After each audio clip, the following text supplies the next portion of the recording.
برطانوی استعماری قوت کے خلاف جدوجہد کرنے والی عظیم ہندوستانی شخصیات میں ایک نمایاں فرد شیر میسور بادشاہ نصیب الدولہ میر فتح علی بہادر ٹیپو بھی شامل تھا۔ اس کا کہنا تھا کہ شیر کی ایک دن کی دلیرانہ زندگی گیدڑ کی 100 سالہ بزدلی کی زندگی سے بہتر ہے۔ 156 مندروں کو ٹیپو کے دور میں ریاستی اعانت دی جاتی تھی۔ ٹیپو کو راکٹ کا معجد کہا جاتا ہے۔ اس کے بنائے ہوئے راکٹ 2 کلومیٹر تک تباہی مچا دیتے تھے، مگر اس کے ساتھی غدار نکلے۔ ٹیپو کے غداروں میں ایک نام میر صادق کا ہے، جو ایک وزیر تھا اور وہ انگریزوں سے مل چکا تھا۔ VLC پوڈ کاسٹ میں ڈاکٹر ناصر بیگ کے ساتھ خاکسار آپ کی خدمت میں حاضر ہے۔ 18ویں صدی عیسوی کے اواخر میں انگریز سامراج اپنے نام نہاد بین الاقوامی تجارتی ادارے ایسٹ انڈیا کمپنی کے ذریعے بر صغیر پاک و ہند کے مختلف علاقوں کو اپنے ناجائز قبضے میں لے رہا تھا۔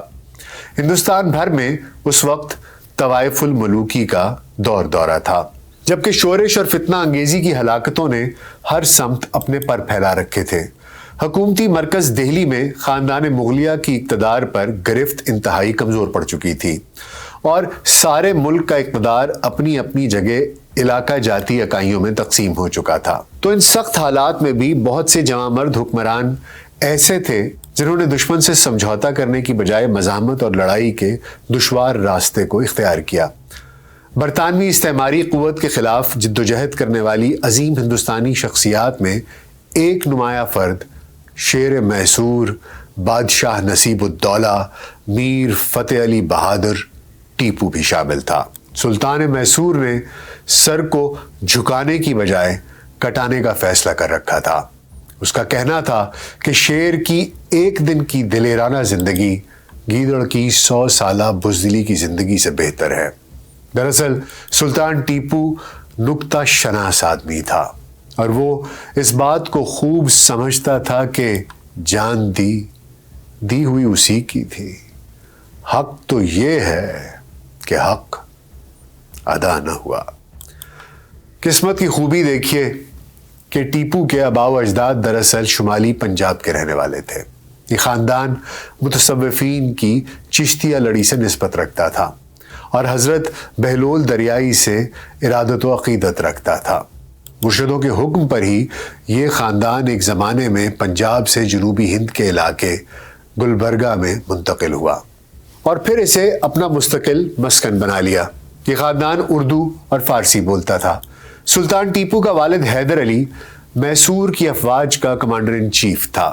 سن 1750 میں حیدر علی کی بیوی فاطمہ فخر النساء نے ایک لڑکے کو جنم دیا جس کا نام فتح علی رکھا گیا، اور نسبت کے طور پر ارکاٹ کے علاقے کے مشہور صوفی بزرگ ٹیپو مستان اولیاء کا نام بھی فتح علی کے نام کا حصہ بنا دیا گیا۔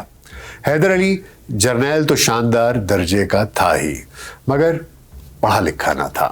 اپنی اس کمی کو مد نظر رکھتے ہوئے حیدر علی نے اپنے بیٹے فتح علی ٹیپو کے لیے بہترین تعلیم و تربیت کا اہتمام کیا۔ ٹیپو کو اردو، فارسی، عربی، کناڈا اور بیاری زبانوں کی تعلیم دی گئی۔ ساتھ ہی ساتھ قرآن مجید اور شریعت اسلامی کے جمیع اصول پڑھائے گئے۔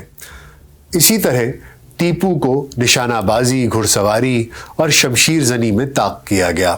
سن 1761 میں اسی حیدر علی کے ہاتھ میں میسور ریاست کی زمام اقتدار آ گئی۔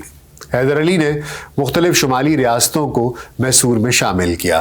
سن 1766 میں ایسٹ انڈیا کمپنی نظام آف حیدرآباد سے مل گئی تاکہ شمالی ریاستوں کا قبضہ واپس لیا جا سکے، مگر نظام نے سن 1768 میں جنگ بندی کر دی اور انگریز حیدر علی کے مقابلے میں تنہا رہ گئے۔ انہی لڑائیوں میں ٹیپو اپنے باپ حیدر علی کے شانہ بشانہ کھڑا تھا۔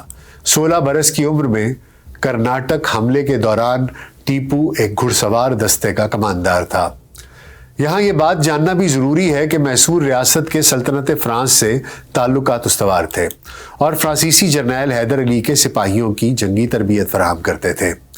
ٹیپو کی جنگی تربیت بھی فرانسیسی جرنیل جوزف فرانکوئز ڈوپلیکس نے کی تھی۔ سن 1769 میں حیدر علی نے مدراس میں موجود ایسٹ انڈیا کمپنی سے حالات کو جوں کا توں رکھنے کے لیے امن معاہدہ کر لیا۔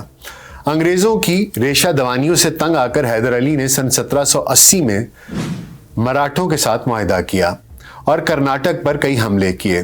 سن 1782 میں جبکہ لڑائیاں ابھی جاری تھیں، سرطان کے باعث حیدر علی چل بسا اور ٹیپو تاجپوشی کے بعد تخت پر بیٹھا۔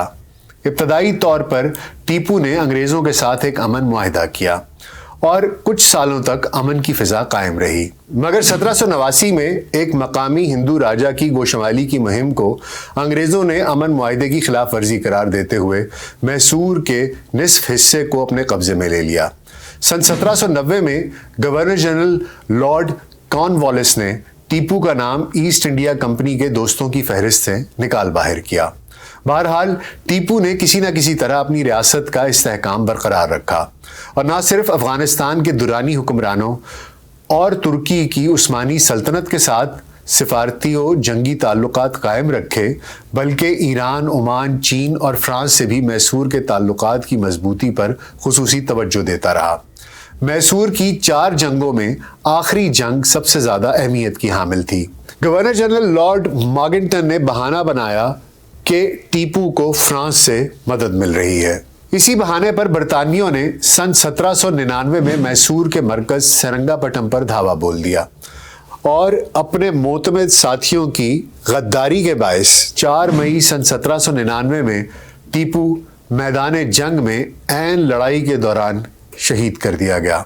اس وقت ٹیپو کی عمر محض 49 برس تھی۔ دشمنوں کے لیے ٹیپو ہیبت کی علامت جرنیل اور باصلاحیت منتظم تھا۔ زمین تو زمین تھی، آسمان بھی اس کی موت پر رو دیا۔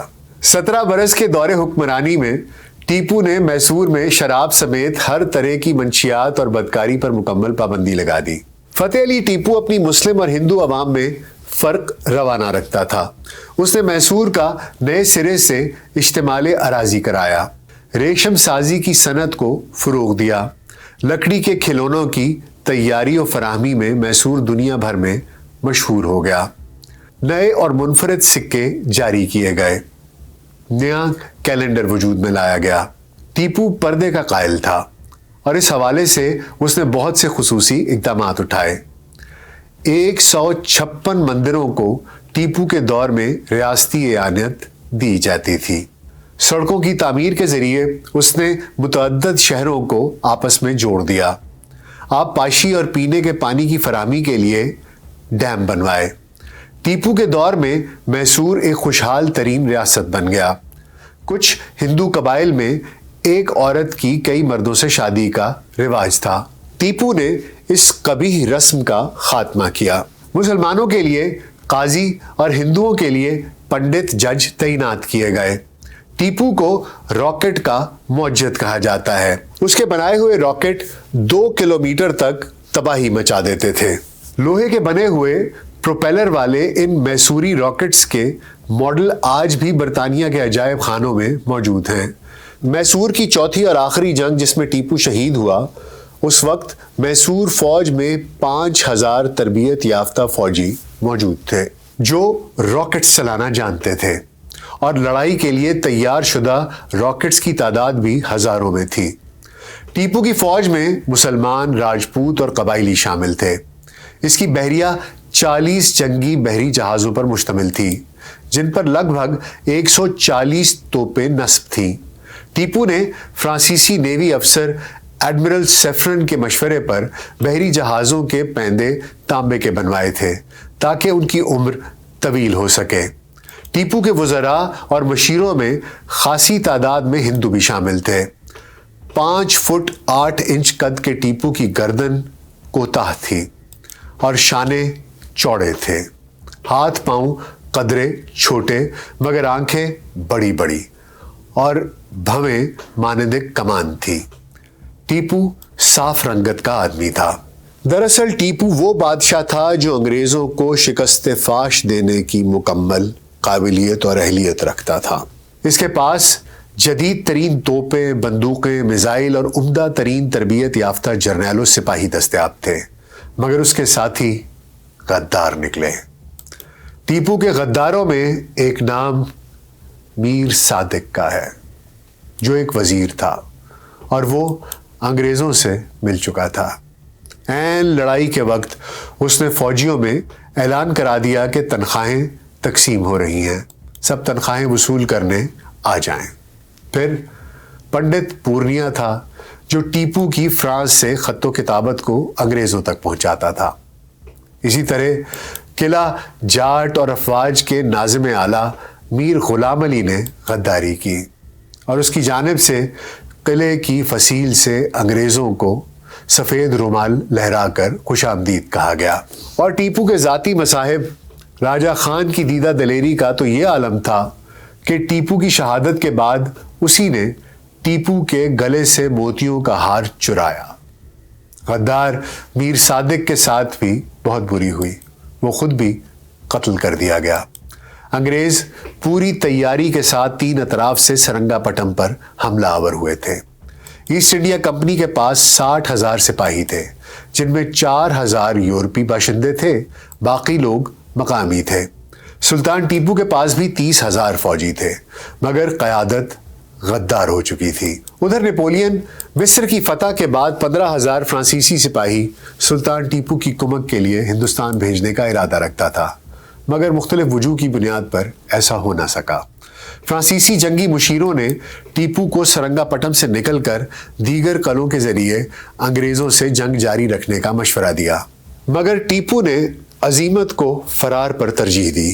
انگریز جرنیل ہیرس نے ٹیپو کی شہادت کے بعد کہا کہ آخری دیوار گر گئی اور اب ہندوستان سارے کا سارا ہمارا ہے۔ ٹیپو کی شہادت پر برطانیہ میں خوشیاں منائی گئیں اور چھٹی بھی دی گئی۔ سلطان ٹیپو کو اس کے ماں باپ کے قریب ہی دفن کیا گیا۔ اس کے زیر استعمال تمام اشیاء لوٹ کر لندن لے جائی گئیں۔ سلطان ٹیپو کو بھارت اور پاکستان دونوں ممالک میں انتہائی عزت و تکریم سے یاد کیا جاتا ہے۔ دونوں ممالک ٹیپو کی تصویر والی یادگاری ڈاک ٹکٹس جاری کر چکے ہیں۔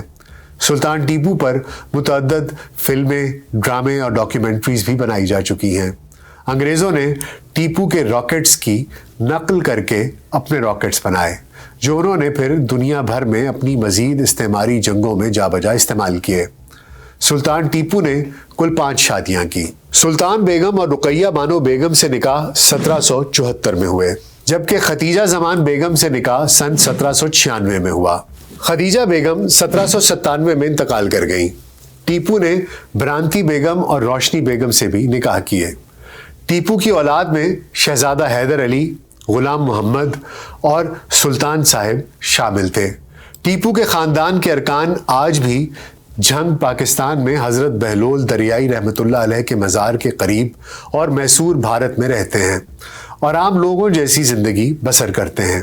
شاعر مشرق علامہ اقبال رحمۃ اللہ علیہ نے اپنی کتاب ضرب کلیم میں ایک نظم بعنوان سلطان ٹیپو کی وصیت کے لکھی ہے: تو رہے نوردہ شوق ہے منزل نہ کر قبول، تو رہے نوردہ شوق ہے منزل نہ کر قبول، لیلا بھی ہم نشی ہو تو محمل نہ کر قبول۔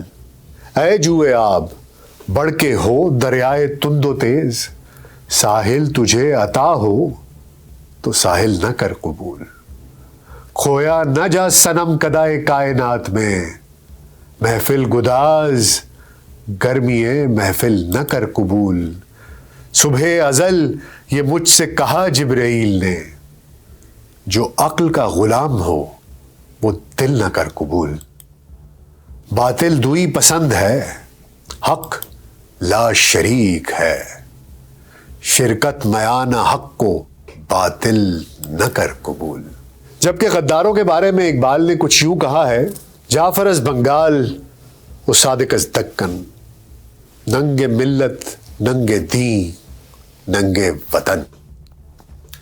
سلطان ٹیپو ایک شیر تھا جو شیر کی طرح جیا اور شیر کی طرح شہید ہوا۔ یہ ان کرداروں میں سے ایک ہے جو مسلمانوں کی تاریخ میں ہمیشہ ہمیشہ یاد رکھے جائیں گے۔ ایک سچا، کھرا اور بہادر سپاہی، بہادر جرنیل، بہادر حکمران، جو باطل کے سامنے ڈٹا رہا، جھکا نہیں، بھاگا نہیں۔ امید ہے آپ کو آج کا پوڈ کاسٹ پسند آیا ہوگا. اپنا بہت خیال رکھیے گا. شکریہ.